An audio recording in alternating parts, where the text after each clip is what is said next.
Habang tumatanda tayo, karaniwan na makita natin ang ilang buhok na kulay abo na lumalabas dito at doon. At minsan, hindi natin maiwasan na hawakan at bunutin sila dahil sa nakasanayan o pagsisikap natin na itago ang mga ito. Pero napaisip ka na ba kung ano ang mangyayari kapag tinanggal natin ang nakakairitang mga puting buhok na yan? Totoo kaya na mas dadami ang lalabas sa pwesto nila kaya ng sinasabi ng iba? Yan ang tanong ng isa nating solid subscriber si Don Facundo Vlog at yan ang susubukan nating sagutin sa video ito. Una, mahalaga na malaman natin kung bakit nagkakaroon tayo ng white o gray hair.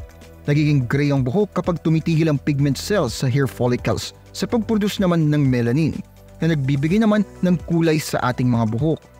Ang process na ito ay pwedeng mangyari dahil sa iba't ibang factors tulad ng genetic, age, stress at kasama na ang environmental factors tulad ng sun exposure. Ngayon, i-debunk naman natin ang myth na kapag binunot mo ang isang gray hair o white hair ay 2 araw ang tutubo sa lugar na ito. Parang hydra lang ang datingan. Pero actually, hindi totoo yun. Kapag binunot mo ang isang buhok, tinatanggal mo lang ito mula sa ugat na hindi nakakaapekto sa surrounding hair follicles. Ang mga follicles na ito ay tuloy-tuloy pa rin sa pag-produce ng bagong buhok kahit na bunutin mo ang dating buhok nito. Kaya go ahead at bunutin mo ang gray o white hair mo ngayon at huwag kang mag-alala dahil hindi naman tutubo ang 2 kapalit nito. Pero may catch.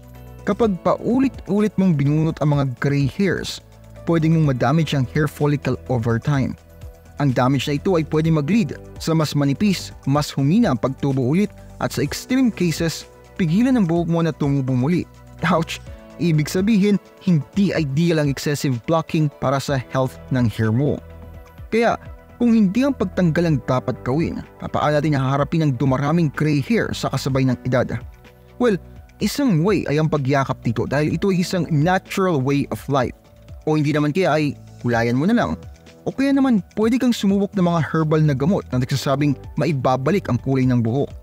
In the end, nakasalalay ito sa personal na gusto mo at sa pagtuklas mo kung ano ang pinakamabuti para sa iyo.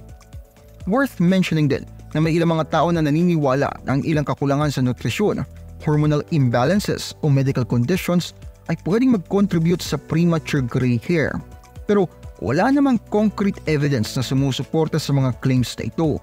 Ang pag-aalaga sa overall health mo through a balanced diet at regular exercise ay hindi naman masama.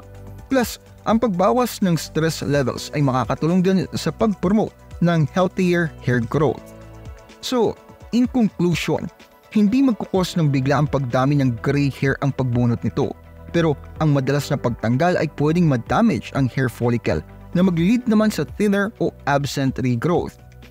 Imbis na labanan natin ang natural process of aging, mas makakabuti na tanggapin mo na lang ito.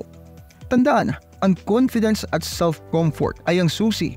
Kahit na magdesisyon kang magkulay ng buhok, punutin ito o hayaan na lang ang natural process na mangyari. Sana'y nasagot ko ang tanong mo at hindi pa nakadagdag ng mas marami pang tanong. Kung may tanong kayo dyan gaya nito, please don't hesitate to ask at susubukan natin gawin yan sa next video. Maraming salamat sa panonood at kita-kits tayo sa next video. Kung gusto niyo ng mga ganitong videos, huwag kalimutang mag-subscribe sa aming YouTube channel.